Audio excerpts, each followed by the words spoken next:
नमस्ते बच्चों। आज हम कक्षा 10वीं की संस्कृत पाठ्य पुस्तक स्पंदना का द्वादश पाठ पढ़ते हैं।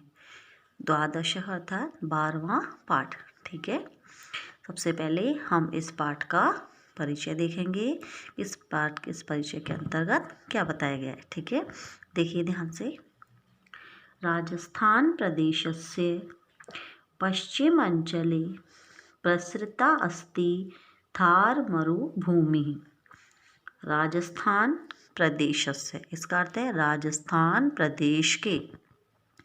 राजस्थान प्रदेशस्य, इसका अर्थ है राजस्थान प्रदेश के पश्चिमांचल, पश्चिमी भाग में, प्रसृता अस्ति आदि फैली हुई है, थार मरुभूमि, थार मरुस्थल भूमि।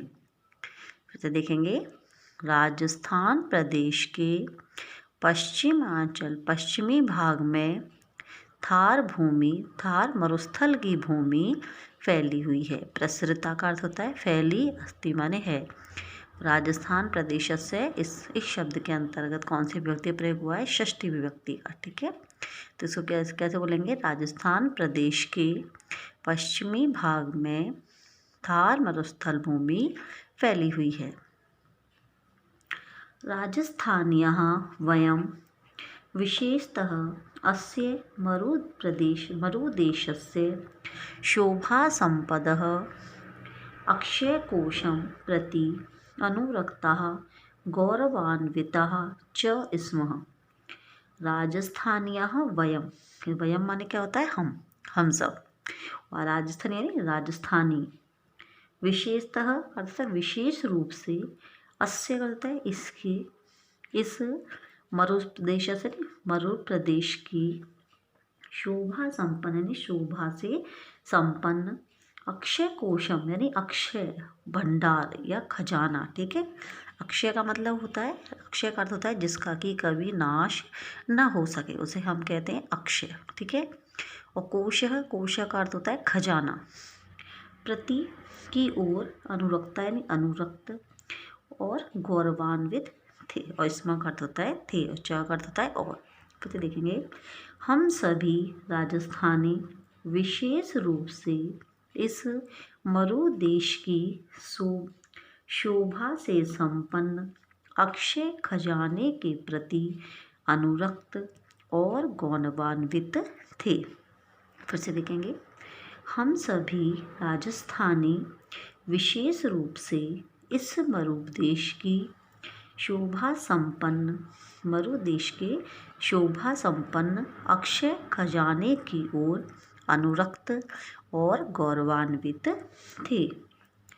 न केवलं वयम् अपितु मरुमहिम्ना आकृष्टाः देशाटनरुचयः वैदेशिकाः अपि मरुसौन्दर्यदर्शन वञ्चितान् स्वात्मनः लोचनैवञ्चितान् मन्यमानाः मरुदर्शनं कृत्वा आत्मनः धन्यान् मन्यते। लिखेंगे फिर से। न केवलम अर्थात न केवलम वयम, इसका अर्थ है केवल हम ही नहीं, केवल हम सभी राजस्थानी ही नहीं, अपितु मरु महिमा यानी राजस्थान की महिमा से आकृष्ट यानी आकर्षित, केवल हम सभी राजस्थानी नहीं अपितु राजस्थान की महिमा से आकर्षित, शोभाटन रुचि यानी देश भ्रमण की रुचि रखने वाले, देशाटन का अर्थ होता है देश भ्रमण।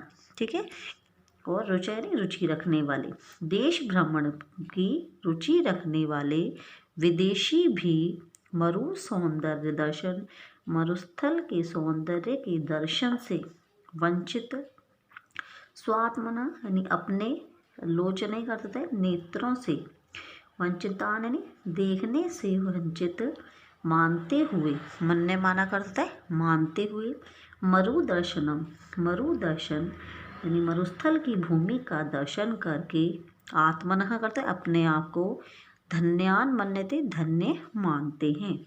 फिर से देखेंगे एक बार।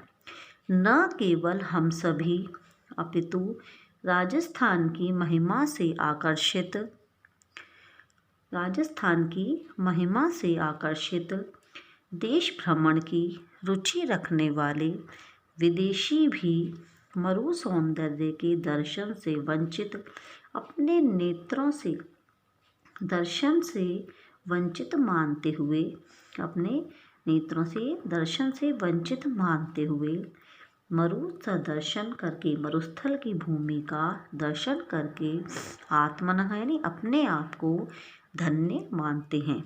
इसका मतलब है कि केवल हम सभी राजस्थानी या भारतीय ही नहीं अपितु जो विदेशी लोग जो है जो देश भ्रमण करते हैं वह भी मरुस्थल की भूमि के दर्शन करके अपने नेत्रों को और स्वयं को धन्य मानते हैं।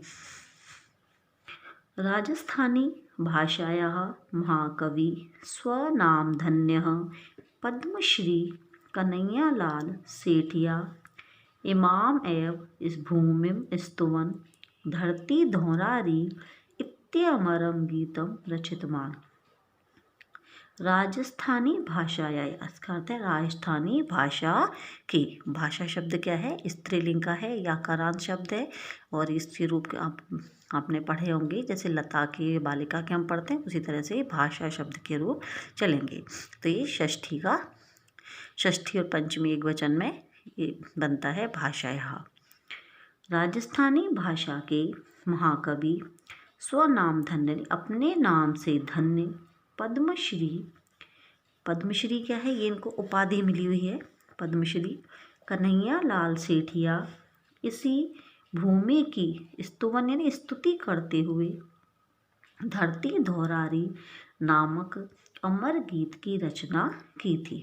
उसे देखेंगे राजस्थानी भाषा के महाकवि अपने नाम से धन्य पद्मश्री कन्हैयालाल सेठिया ने इमाम है यानी इसी भूमि की स्तुति करते हुए धरती धौरारी नामक अमर गीत की रचना की थी। तो इस लाइन का इस पंक्ति का अर्थ ये है कि हम पर कन्हैयालाल सेठिया जो संस्कृत के एक बहुत ही प्रसिद्ध कवि हुए हैं उन्होंने भी राजस्थानी भाषा के ये बहुत ही माने हुए कवि हैं और संस्कृत के।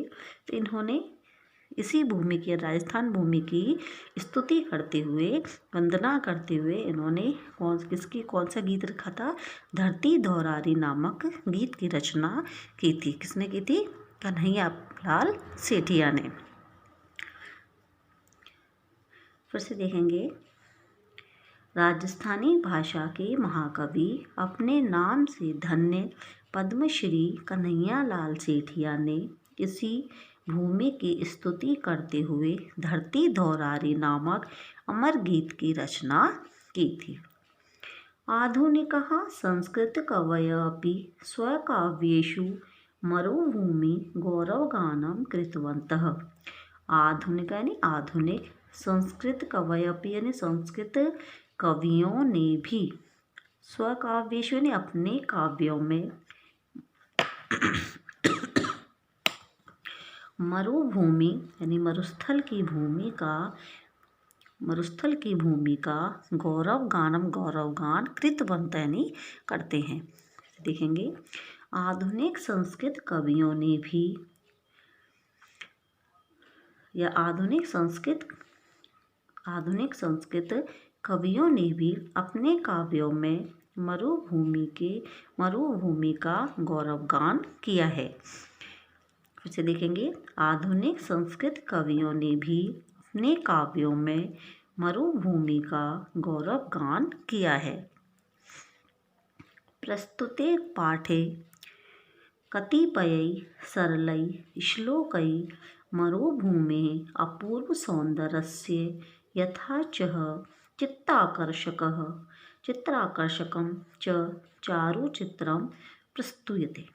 प्रस्तुत पाठ यानी प्रस्तुत पाठ में कतिपय करते कुछ सरल श्लोकों के द्वारा मरुभूमि यानी मरुस्थल की भूमि का अपूर्व करते अनोखा सौंदर्य यानी सुंदरता अपूर्व सौंदर्य का जैसा ये चित्त आकर्षक, मन को आकर्षित करने वाला सुंदर चित्र, चारु चित्र में सुंदर चित्र प्रस्तुत किया है। कैसे देखेंगे?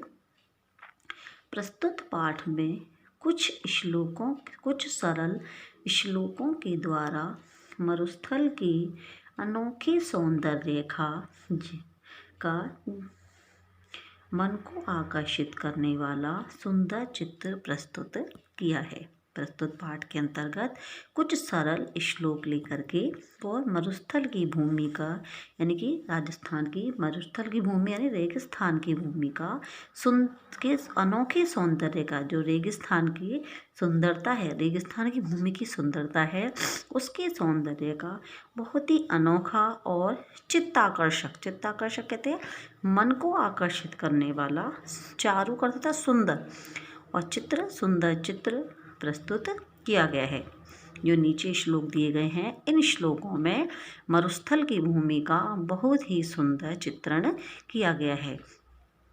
बाकी सभी और प्रकृति की सुंदरता का सभी वर्णन करते हैं, लेकिन मरुस्थल की भूमि का चित्रण हम यहाँ पर पहली बार पढ़ेंगे, क्योंकि शायद आपने भी कभी नहीं सोचा होगा या कभी नहीं पढ़ा होगा कि मरुस्थल में भी कितनी सुंदरताएँ और कितनी सुंदर चीज़ें भी हो सकती हैं। ठीक है, देखेंगे इस पाठ का शीर्षक ही है मरु सौंदर्य, यानी कि मरुस्थल की सुंदरता या मरुस्थल का सौंदर्य। देखेंगे पहला श्लोक है ये, इसको अपनी कॉपी में उतारेंगे और फिर उसके बाद आप इसका सप्रसंग हिंदी अनुवाद लिखेंगे। ठीक है, जो कि आपको भेज दिया जाएगा। ठीक है, पहले देखेंगे। शरीर विज्ञान विचक्षणेन प्रशंसित अयम चरकेश्वरेण स्नेह आर्द्र भावकैरसैर्विशिष्टः शुष्क अपि नित्यं सरसः सह देशः। देखेंगे शरीर विज्ञान विचक्षणे, इसका अर्थ है चिकित्सा शास्त्र के विद्वान। ठीक है, चिकित्सा शास्त्र के विद्वान। तो देखेंगे चरकेश्वरी, आचार्य चरक के द्वारा की गई। चरकेश्वरी यानी कि आचार्य चरक के द्वारा की गई प्रशंसा से युक्त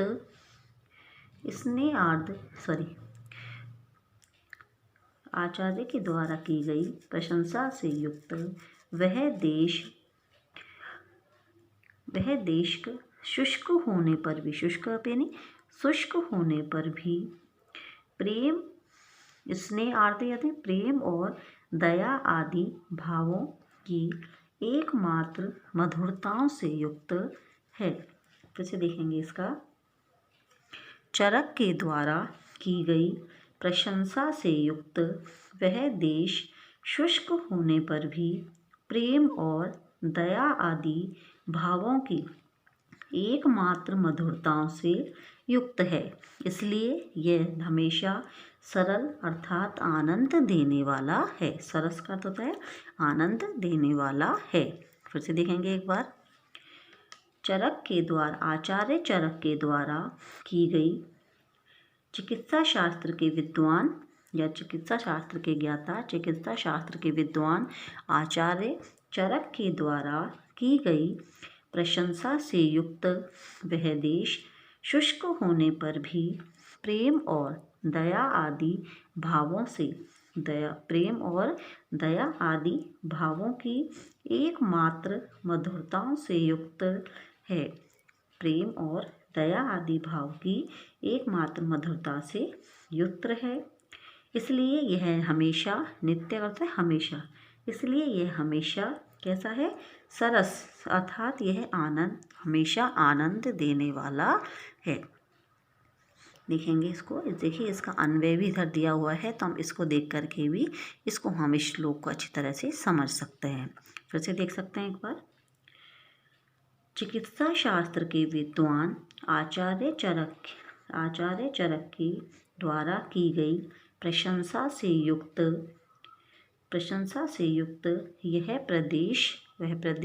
वह प्रदेश शुष्क होने पर भी प्रेम और दया आदि भावों की एकमात्र मधुरताओं से युक्त है। ठीक है, प्रेम और दया आदि भावों की मात्र मधुरता से युक्त है, इसलिए यह हमेशा सरल और या आनंद देने वाला है। धन्यवाद। ठीक है, इसको पढ़ेंगे, फिर आगे अगला श्लोक देखेंगे।